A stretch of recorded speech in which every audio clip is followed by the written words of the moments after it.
Hey guys, today we're going to be taking a look at the brand new RTX 5060. You can see some of, not all of the specs for the card over here in GPU-Z. As you can see, the card is not actually being properly recognized quite yet by GPU-Z, but you can see the 8GB of GDDR7 memory. We're using the MSI Shadow 2X version of the card. It is an OC designated model, so it has a slightly higher base clock. Over on MSI Afterburner, we're going to be doing all these tests at just stock, default, no overclocking applied here. And we're pairing with a 9800X3D just to ensure that we don't have any sort of CPU bottleneck, as well as 64GB of RAM for the same reason. So NVIDIA seems to be marketing this card as a 1080p card based even on their own website. So we'll be testing primarily at 1080p. However, we will be dipping into 1440p at times and maybe even testing out some 4K. There will be timestamps down in the description and attached to the video if you want to jump to a particular game, and let's go ahead and get started. All right, we're starting off here with Assassin's Creed Shadows,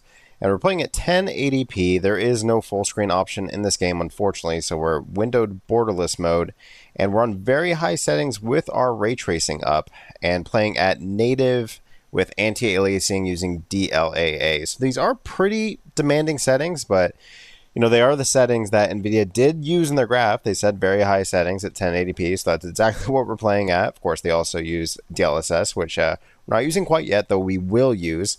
And looks like, you know, unfortunately, we're not getting 60 FPS here, native 1080p. So while, you know, a game like Assassin's Creed, it's not necessarily like an unplayable experience here at sub 60. Certainly not great, and I would like to be getting 60 FPS, so it's kind of a bummer I'm not, although the game does look really great, of course.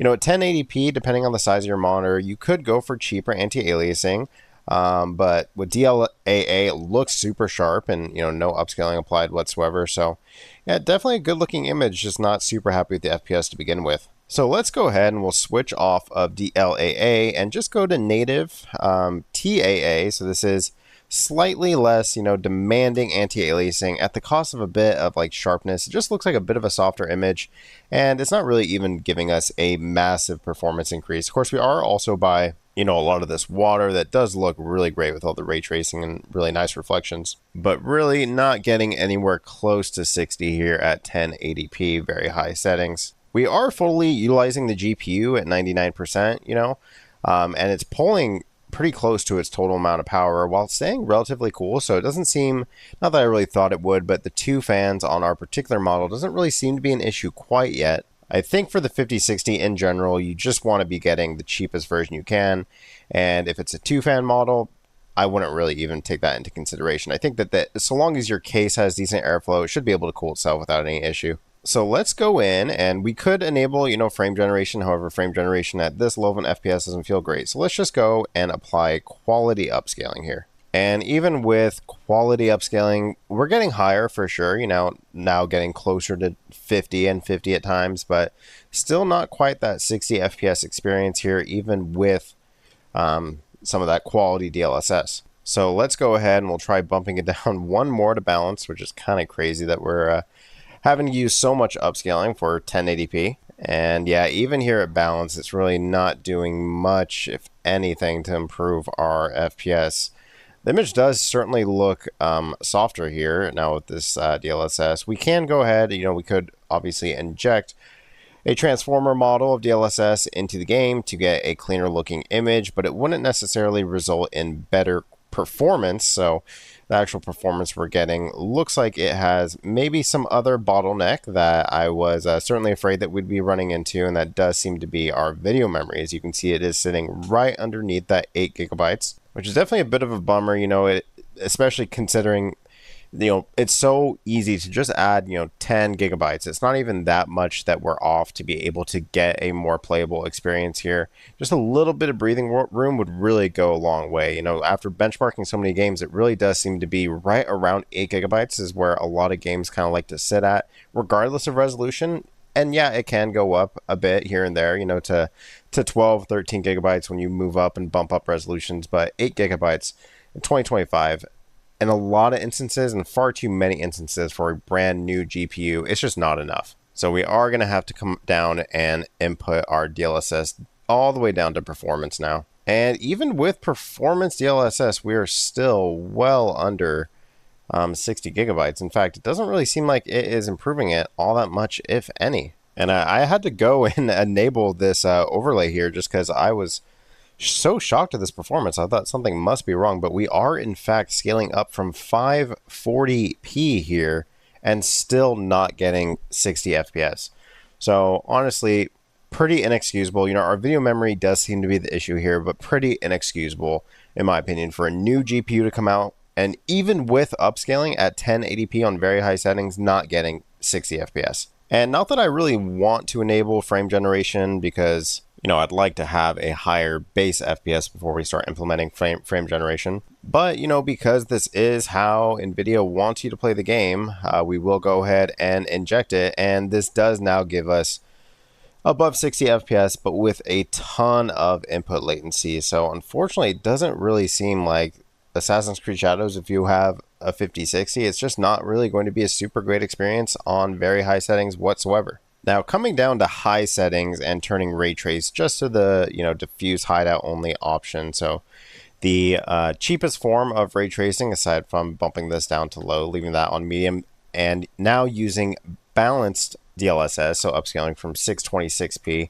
this is where we can actually get a 60 plus FPS experience. So fortunately, you know, with the ray tracing bumped down to this level, the game doesn't really look as great. It's not really a super terrible experience. You know, the FPS certainly feels much better here at above 60 pretty much all the time. And as you can see, our video memory is getting quite a bit of a break compared to the previous settings, but I would have certainly liked to see us be able to use those ray tracing features and get, you know, a nice looking picture here, at least at 1080p. But, you know, just to be fair, I did want to make sure I tested the high settings, and we can get, you know, well above 60 if we are willing to bump these down a bit. And now enabling frame generation, which is just normal frame generation, just the 2x frame generation. So it's not the multi-frame generation that is one of the perks of having a 5060 compared to, you know, a 4060 or something like that. We are now getting 100 plus FPS, and it actually feels pretty responsive here now that we are coming from a much higher base FPS. So a bit of a bummer, you know, first game we test, we are immediately running into that video memory being a major problem.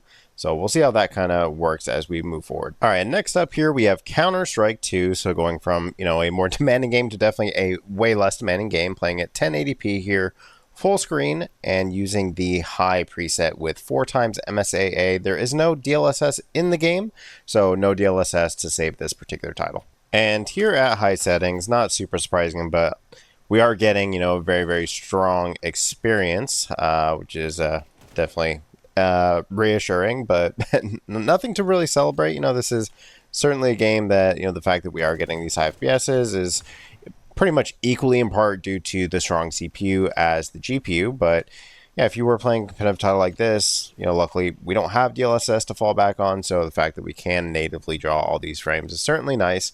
I will say NVIDIA cards do tend to have worse performance in 1% lows when it comes to Counter-Strike, and that is certainly seeming to be the case here. But, you know, if you were just looking for an upgrade to your GPU to just continue playing, you know, Counter-Strike, Valorant, Rocket League, some of those, you know, esports competitive like titles, it's, you know, while the card is certainly, you know, seeming to have its drawbacks, certainly in terms of video memory and things like that, competitive titles like this, if you were concerned about them, you're going to be having a great experience here with the 5060, and at 1080p you'll be having a good experience. And even if we were to jump up to some higher, you know, resolutions, we'd still be having a really strong experience. So now here at 1440p, like I said, we're still getting, you know, really great performance. You know, esports titles, this is what they're really for. They're for, you know, being lightweight on pretty much any hardware and offering a solid experience. So looks like we are able to get that pretty reliably, even at 1440p. And again, even going up to 4K, you're still getting a good experience, and the video memory, even at 4K higher resolution, doesn't seem to be a problem.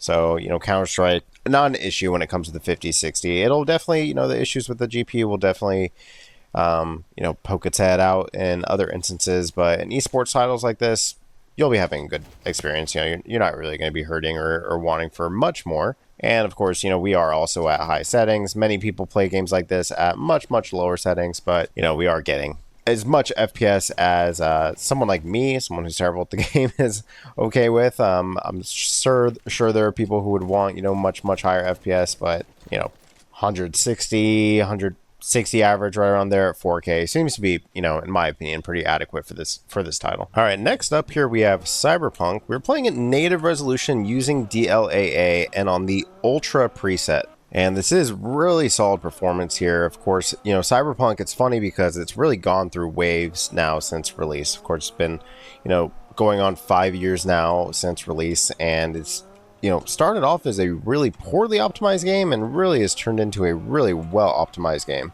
Now, this setting does have ray tracing turned off, so we will definitely test that, as well as the multi-frame generation, which this is the first title in our series of tests here that actually supports that new multi-frame generation. But, you know, as you can see, at ultra settings, the same game still looks really great. You know, I will say ray tracing does give it a very different look, and probably, you know, for most people and myself included, a more appealing look. But this is certainly not an ugly looking game, and we are getting above 60 FPS, well above 60 FPS in fact on our average. Really not even our 1% lows are above 60 FPS, so really solid experience here. Now let's go ahead and we'll change over to the ray tracing medium preset here. We're using the transform model, of course, and let's stick with native for now just to kind of see how that looks. And the only thing I'm going to change is just turning off motion blur here. And ray tracing does pretty much destroy our performance here and put us solidly into unplayable territory, down into the 30s at times, now into the 40s. So definitely, you know, ray tracing, while it does look really great, my general thought with Cyberpunk is I prefer, you know, having a real smooth, fluid, high frame rate experience over the ray tracing. If you're playing on, you know, higher end hardware that can handle the ray tracing, then, you know, all the more to you. But on lower end hardware like this, you know, I'd prefer probably to go with ray tracing off if I'm playing it native, just to get that buttery smooth FPS. But of course, we have the transformer model, so let's go ahead and come down to our balanced preset here. And now with our balanced preset, you know, the game still looks really great, of course, with that transformer model. It doesn't really look too bad whatsoever. And now we are getting both, you know, best of both worlds. Really great experience here. Pretty much, you know, actually even better than we were getting without ray tracing. And the upscaling is good enough that it looks pretty dang close to native without any, you know, major artifacting, ghosting, anything like that. Input times all feel really good. A little bit of stuttering there, actually, but in general, really solid experience here. And this FPS is definitely now high enough that I would feel comfortable introducing a bit of that frame generation. So let's go ahead and turn on our frame generation. And I believe this is actually going to take a restart to take effect. So we'll go ahead and do that now. All right, and now we definitely have our frame generation on. You can see we still have that overlay up there. So we're just using 2x for now. And this does put us really solidly into high FPS territory and still feels really responsive here. You know, 2x doesn't add as much latency as 3x as 4x, just because, you know, remember, you are only actually interacting with the real frames. The other frames are essentially just there, you know, for you to so it feels smoother, but as far as what you're actually interacting with, it's still just the real frames. So right around 150 or so here at ray tracing high. And next setting here, 1440p ray tracing ultra. Let's set our super resolution to balanced here.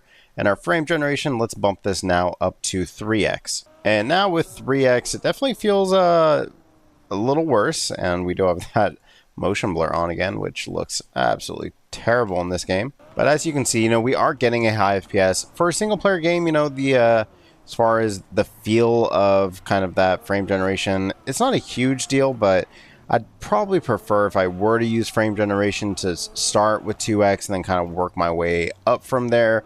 So 3x, you know, it's not terrible, honestly. The input latency, it's in the spot where you can feel it, but it's not like ruining the experience. And it you know, it is letting us play at 1440p without many, you know, compromises to our graphic quality, and with a very high FPS here. So, you know, if we had 144 hertz 1440p display, we would be able to populate it pretty much entirely, you know, save for a few frames here, and have a pretty solid experience. And let's go ahead and test 4K. So we have all these features available. We're testing 4K. Ray Tracing Ultra is our preset using Transformer on Performance, sticking with our 3x frame generation. And we are getting, on paper here, high FPS. However, now that our base FPS is even lower, the frame generation feels pretty terrible here.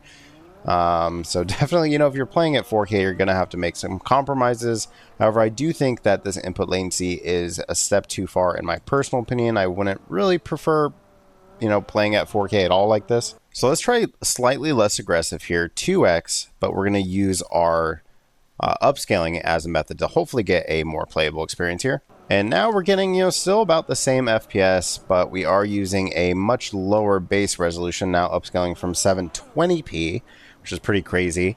And definitely feels much better here. The image quality is slightly worse. I will say I can notice that it's not quite as sharp, but, in reality, I would probably prefer playing somewhere like this at 4K if I was, dead set on using,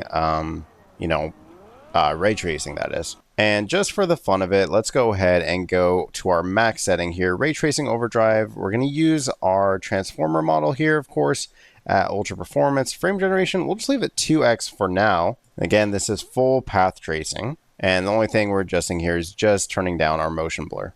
And here, upscaling from 720p with that 2x, of course, the input latency is pretty unplayable at this point because we're introducing an extra frame and still getting sub 60, so not really where you'd want to use that frame generation, but it feels pretty bad here.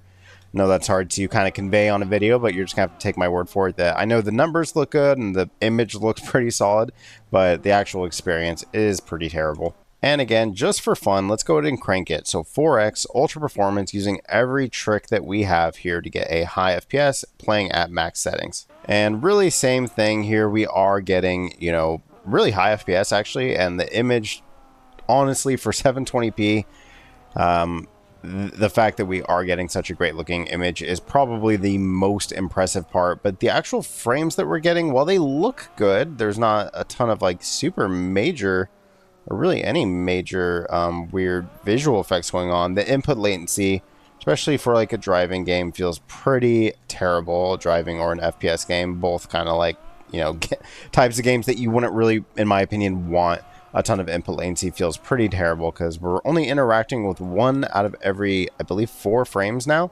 So we're definitely outnumbered at this point by a ton of fake frames. So while the tech is certainly impressive here, I do think it's better suited for those 1080p use cases, turning 80 or 90 FPS into 130, 140, and, not really feeling the effects as much as here, where we're basically faking our way to a really clean looking image while, sacrificing our actual personal experience of playing the game. All right, starting off here now in Doom Eternal at 1080p full screen using DLAA, so at native resolution, and on the Ultra preset. And you'll also notice we are actually getting a VRAM warning down here, so we'll see how this goes. And despite the fact that we're getting a VRAM warning, we're actually averaging over 60 for now. And if you're familiar with this run from some of my older videos, you'll see we have a more intensive area coming up, so we'll see if it holds above 60 there. It doesn't look promising as we're already beginning to dip into the 50s here. And yeah, as we go into this more demanding area here, we are pretty solidly below that 60 FPS. Not an absolutely terrible experience, but certainly in my opinion, you'd want to be above 60 FPS in this particular game, so we're definitely going to be using some of that upscaling. Now, much like Cyberpunk, this is one of those NVIDIA games that has all the bells and whistles, meaning that it has preset K in the transformer model by default. So we're actually going to go down to balanced here, which will look still pretty good because we are coming from, using that transformer model by default. And yeah, here at balanced preset, we are able to get a 60 plus FPS experience here without really the need for any sort of frame generation. We're getting real solid experience. So right around in the 80s here, just with a little bit of the upscaling. I know balance is not typically seen as a little bit when you're working with a good model, it actually still looks really solid. And because we have, it's a 50 series card, so we have 4X available to us, let's go ahead and throw on 4X and see what our FPS is and how it feels. And with 4X frame generation, we are obviously getting incredibly high frames here at 200 plus, closer to 300 actually. But, actually, because we're coming from a pretty high base FPS, it doesn't really feel too bad, to be honest. So hey, if you had a super high refresh rate 1080p display and you wanted to populate it, you certainly could with this frame generation and really not sacrifice much in regards to actual feel of the game. It still feels incredibly responsive. Now, I will say I did notice that the reason our VRAM is giving us that warning is our texture pool size was slid up from a previous test. So you kind of adjust this to kind of get it under that threshold there. All right, and now bumping up to 1440p here, and now with 1440p, we are again getting that video memory warning, even with our texture pool size down. And same settings here, so we are still getting a very high FPS here, given the fact that we're introducing so many of those artificial frames. But, while it doesn't feel unplayable necessarily with the input latency, it doesn't feel like a super great experience, and actually feels pretty bad, if I'm being honest. Very, very sluggish here. Moving down to ultra performance here now, we are getting a higher FPS, but really, coming from a higher FPS is what's meaningful here, and this is now a much, much more playable experience. While there is quite a bit of compromises made in terms of visual quality, we are getting a very, very solid FPS and playing on very high settings here. All right, next up here, we have Oblivion Remastered playing at 1080p, the Ultra preset, and native DLAA. And doesn't look super great here at native, unfortunately. Ultra preset, maybe it's asking a bit too much. This certainly is not a super well optimized title. So, as well as the fact that it does rely on Unreal Engine 5 for some of those, additional features that were introduced with the remaster, we're hovering right around 37 FPS. Not a great experience here. Not really what you'd want to play or how you'd want to play this game, in my opinion, at sub 60 FPS. Ultra does look certainly real nice here with DLAA. 1080p, I do think more advanced like DLAA or even DLSS, if you had to bump down, is necessary, especially on this game because of all of the fine little details and all the leaves and things like that. When you have not so good anti-aliasing, in particular on this game, it looks pretty bad.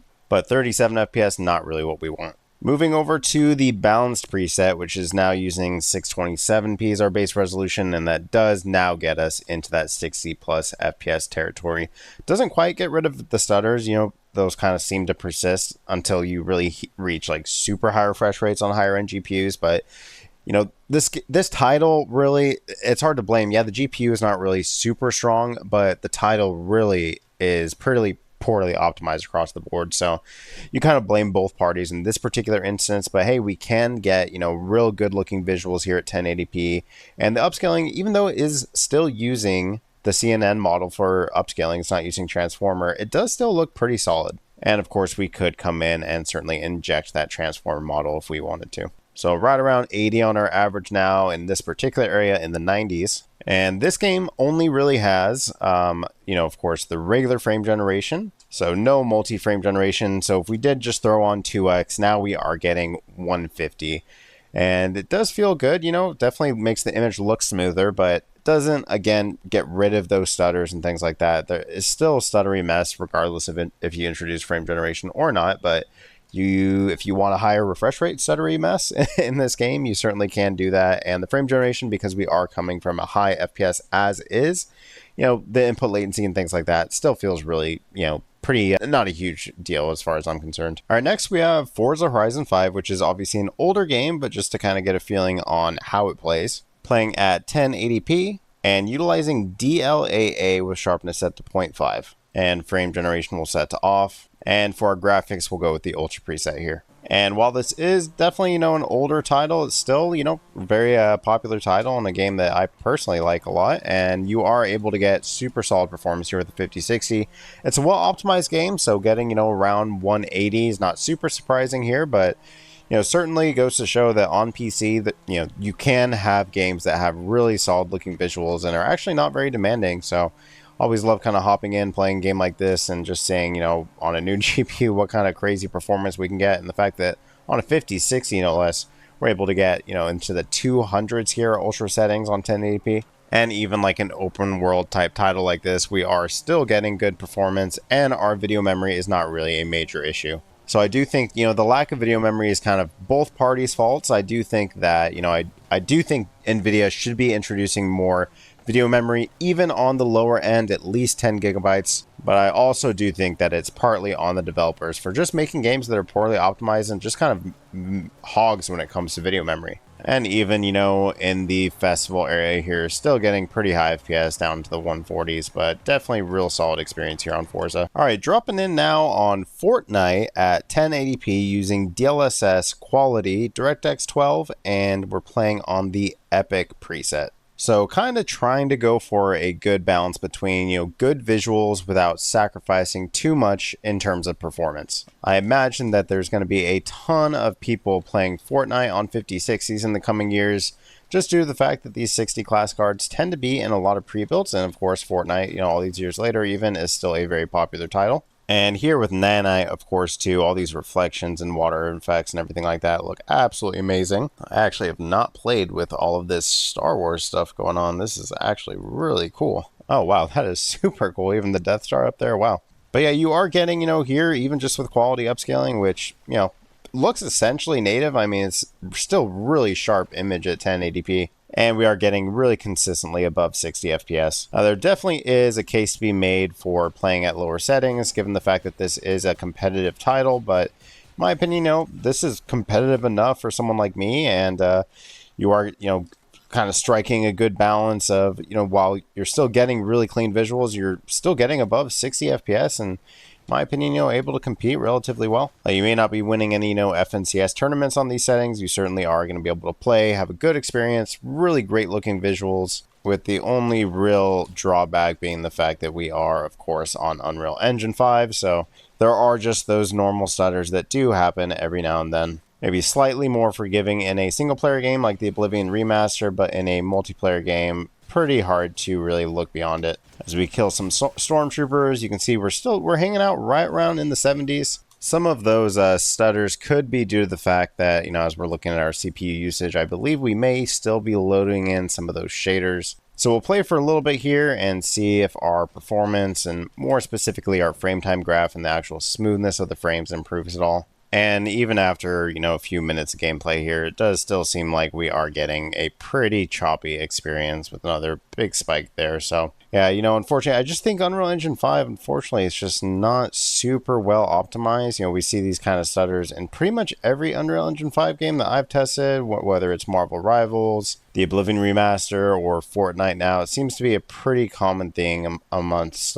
these games that they just, while the FPS is at times, pretty high and performance is decent, the actual frame pacing and the frame times, the 1% lows, are all pretty terrible. But that particular issue, again, is not really the fault of the GPU, more so just the game engine here not being the absolute best. But if you're playing Fortnite, with 5060, as long as you're playing at a reasonable resolution, 1080p, or using some more upscaling going up to 1440p, you should be able to get a pretty strong experience. And of course, our VRAM at 8GB, not the best, but here doesn't really seem to be a major issue. And even kind of driving around, quickly here, it still seems to be holding pretty well in terms of our FPS average, still getting pretty solidly right above 60. You see our average is at 85, so definitely pretty strong performance here, honestly. All right, next up we have Grand Theft Auto 5 Enhanced playing at 1080p on the max RT settings here. As you can see, we did make a few tweaks, just turning off the frame scaling, so we're playing at native resolution here, and turning off motion blur, but otherwise just max settings here. Grand Theft Auto 5, this is an older game, so interesting to see how this kind of works. Now, of course, this game does have that ray tracing, so as we begin counting and pulling up, looking at our FPS, we are getting above 60 FPS here at native 1080p, which is definitely nice to see. Now, this is an older game. I mean, the enhanced version just came out about a month ago or so. But it's obviously based on a game that was released on PC all the way back in 2015, so a 10-year-old game. So certainly would hope that, GPU that came out 10 years later, even if it is the entry level to a series of cards, that it would be able to handle it. And it certainly can. So as you can see, we are getting super high FPS here at 1080p. In fact, so high that I definitely think we're going to be testing out some additional resolutions here. And again, we have DLSS, but we don't need it here at 1080p. We can really just play at native resolution, and with our scaling turned on, which I don't know why I have a hard time navigating these menus a little bit. But if we do just go ahead and turn on DLSS and set it to DLAA, so this is still at native resolution, but now using that higher form of anti-aliasing, you can see we're still getting a real solid experience here. And we're also getting a really sharp image when compared to the default method of anti-aliasing when you don't turn anything on, which is TAA. Now we're getting a much sharper image and still getting well above that 60 FPS. All right, now using the same settings, so max settings with DLAA, and now on 1440p. And 1440p does still get us a nice FPS. While we are not in the 100s range like we're at 1080p, we are well above 60 FPS. Which, 60 FPS for a lot of people on budget builds or budget-oriented builds are playing at 60 hertz, and you certainly can populate that display here at 1440p, no problems asked, although 60 hertz 1440p monitors are a little bit harder to come by. Those are typically higher refresh rate, but regardless, you can certainly play at a 1440p without making any sort of compromises. And you can see in the bottom left there, our scaled resolution is the same as our rendered resolution, so we are playing at native here and rendering the image at native resolution and getting a really solid performance. Moving up to 4K here does immediately give us a warning. I'm not actually 100% sure what the other 1600 megabytes is reserved for in our system, considering the fact that we basically have nothing else turned on. So at 4K max settings, we are certainly at nowhere near a playable frame rate here in the 16s, but of course, at this point you're asking a lot of the card. However, Grand Theft Auto 5 does have the transformer model built in, at least to the enhanced edition, so even rendering at performance here, so we're rendering from 1080p, it's kind of hidden behind the HUD, but you can sort of see it if you squint. We are getting pretty close to that 60 FPS and now on a 4K panel, so certainly one of the benefits of having an NVIDIA card is just access specifically to the transformer model of DLSS. It just really works wonders, and I wish that NVIDIA would, and maybe they are behind the scenes investing more research and development into DLSS when it comes to upscaling as opposed to the frame generation. While frame generation is certainly cool, I really think the upscaling is kind of the future of the cards and just really a super impressive piece of technology. Just the fact that you can even play 4K ray tracing all maxed out, Grand Theft Auto, 60 plus FPS, pretty incredible. All right, next up here on Marvel Rivals, playing at DLSS quality on the high preset, which does use Lumen GI high quality for global illumination. However, it does not use reflection. Lumen reflection, still just on that screen space reflection setting. So here on Marvel Rivals, this is kind of one of those games where you want decent looking visuals. It's a very pretty game in my opinion, but it has a cartoon art style and it's competitive. So you also, you'd be willing to sacrifice some visuals if it meant better quality. In fact, a lot of people play this game on low settings, but even here, just that quality upscaling from 720p, we are able to kind of get the best of both worlds. The game does look very, very pretty, and we are still getting what I would consider to be a competitive refresh rate. So here at quality upscaling, we are getting, pretty consistently, a high refresh rate experience, averaging 150 with just those normal, kind of to be expected, not so great 1% lows that are normal for Unreal Engine games like this. And while this is, what I would consider to be probably high refresh rate enough for most people, I know this is definitely one of those games that does benefit from having a super high refresh rate in certain instances. So let's bump down even more, one more down here to balanced. And here at balanced, we get another pretty meaningful boost here, and really not too much in terms of, anything super noticeable when it comes to our performance or visual quality, I should say, rather, dipping in any super meaningful aspect. So you can definitely get a real strong performance here in Marvel Rivals with, either bumping down some settings or just using even a little bit of upscaling or, a lot of upscaling if you want a bit more. It also does have frame generation. I'm not going to test that just because I am definitely very anti-frame generation, especially when it comes to competitive titles, but you can definitely get a real solid experience. All right, next up here, we have Marvel Spider-Man 2 playing on the very high preset with the high ray tracing preset.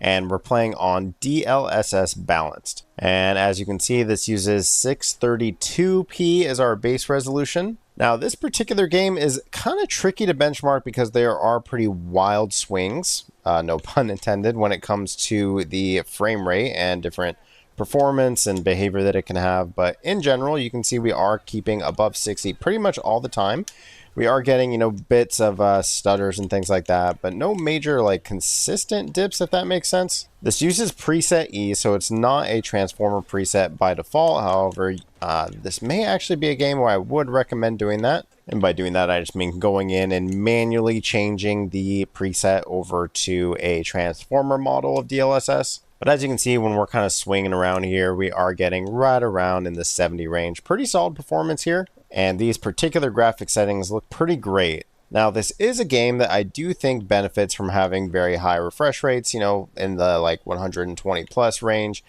So it may be a good target, or good candidate, I should say, to introduce a bit of frame generation. And it does not look like this supports multi-frame generation, so we're just going to be using the default, standard 2x frame generation. It's also not really a game that needs like super pinpoint tight response times anyways. So if we did want to, introduce frame generation like we are now, shouldn't really make a huge, negative as far as our input latency anyways, because we are already at a pretty high FPS at 60. And here now with that frame generation, we're getting all the benefits of that, all these nice settings and ray tracing and everything, while actually having a pretty solid performance when it comes to our frame rate. Of course, all the stutters and things like that were present without the frame generation are just still there with the frame generation. And as you can see there, they're in a way even worse and a bit more disorienting when they happen as we're inserting those fake frames. So that is definitely something to keep in mind. But in general, the Spider-Man games are slightly more CPU bound than GPU bound in most instances. So depending on what CPU you have, of course, we have a CPU that's probably not super common considering the fact that it's actually more expensive than our GPU. Probably not super common for 5060 builds, but you'll have to probably look elsewhere to find more detailed, CPU breakdowns for your particular setup if you're curious how this game will run. But as far as for us, it seems to actually be running pretty well. The 5060 is not really holding it back too much at 1080p. Of course, this is utilizing both our frame generation as well as our DLSS now, but it is a selling point of the cards. I don't think there's anything wrong with introducing it. And even on my 5090, I do introduce DLSS and frame generation in different instances, but I like to kind of leave those for like, a backup if native and DLAA don't already give me the type of performance that I want. That's kind of my next course, is to introduce some upscaling. Then beyond that is when I go to the frame generation. But, jumping straight in and putting on some of these features, certainly nothing wrong with that. And really, I think the only thing wrong with DLSS and frame generation is mostly just the marketing that's been used for it. But certainly a pretty decent experience here, averaging, looks like right around, in the 90s to 100 here with both of those settings and options turned on. And last up, finishing with an old game, but still a really great game, Red Dead Redemption 2, playing here at 1080p. Quality preset slider dragged all the way to quality here, and we're going to use 4 times MSAA. And as you can see, we are getting above 60 FPS here. This is an older title, but still a really great looking game. Always a game I like checking out on these lower end GPUs, because it just goes to show that while some games, some modern games, don't really, run so well, and sometimes there's limitations on these lower end cards, there are well optimized, beautiful looking games that, with no DLSS whatsoever at 1080p, we are able to get a real solid and consistent 60 FPS experience here. Our 1% lows just barely down into the 50s. Of course, we are kind of in the middle of nowhere here, so we'll go ahead and go near some NPCs into this little farm over here to make sure our FPS stays right around 60, but I don't expect it to drop super significantly. And as you can see, still holding real strong at around, 65 FPS at our kind of lowest here, 66 on our average, even with these weather effects, the rain coming down. So absolutely beautiful looking game and real strong performer pretty much on any hardware, but a card like the 5060, despite the fact that it is the entry point to the 50 series of cards, still can handle this no problem at 1080p. Some closing thoughts on the 5060. I think it's really easy to talk about the card in negative terms, but when we actually look at the real market here at setting our price here to $320, pretty much no GPU is above 8 gigabytes and has the same performance. Of course, we do have the B580, which I do have and I've benchmarked. It is an absolutely great card,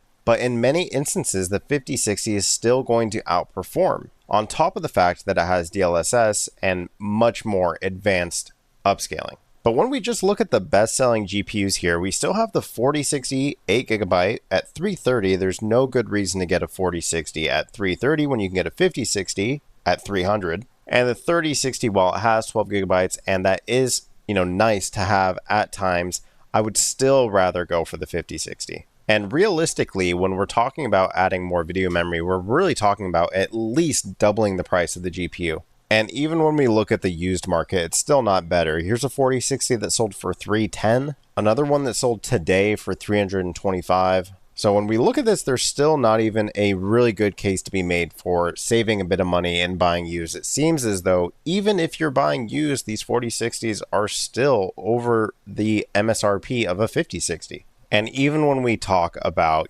pre-built gaming computers, you're looking at the best-selling computers still being 4060, a 6600, another 4060 here, a 6500, another 4060, and a 3050 for a $750 computer. So, are those people who are buying these cards really going to have like a terrible experience? I don't necessarily think so. I am as much frustrated as anyone with the over-reliance on AI, but when you look at the card for what it is and what it can actually perform, I personally, maybe I'm optimistic, but I don't really view it as being all bad. Anyways, guys, thanks for watching. We'll be doing more in-depth tests on the 5060 in particular games, testing out a bunch of settings. Just kind of wanted to give a brief overview of how it performs in some select titles at some certain settings. Overall, it's basically a 4060 with a slight performance improvement and multi-frame generation included. Thanks for watching, and I'll see you guys in the next one.